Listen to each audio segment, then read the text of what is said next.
Jeffrey Wigand was an American biochemist who worked for a large tobacco company known as Brown and Williamson.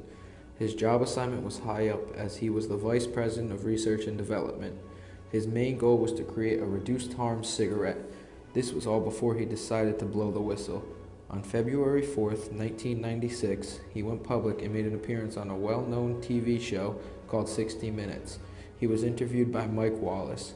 He talked about how the company had been manipulating the tobacco blend using chemicals such as ammonia to enhance the do what they can cigarettes. To paint you as irresponsible, a liar.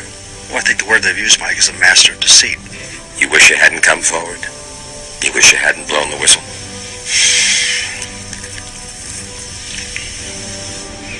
There are times I wish I hadn't done it, but there are times that I feel compelled to do it.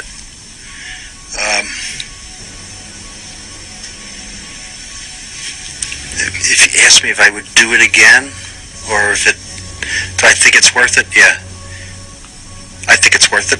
I think in the end, people will see the truth. The company and Wigand had a meeting where they were supposed to discuss 12 pages of minutes, which included the safe cigarette. But a staff attorney at Brown and Williamson, Kendrick Wells, rewrote the minutes in only 3 pages, completely disregarding the reduced harm cigarette.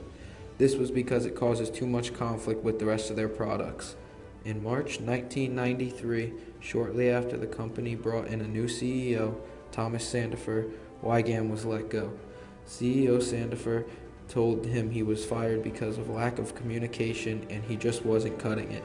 He believes that he was fired because he had written a memo for the files on the dangers of coumarin, which is made when glycerol is burned, and the company continued to put glycerol into all of their cigarettes.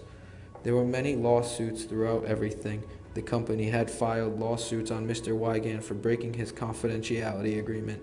Wigand paid dearly for going public, amidst lawsuits, countersuits, and an exhaustive insult campaign orchestrated by the company.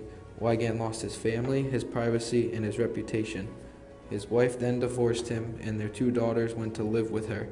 Since there were threats on his life, he had bodyguards for almost 6 years before things cooled down. He was able to reconnect with his daughters and almost live a normal life. From him coming out, the tobacco company took a huge hit.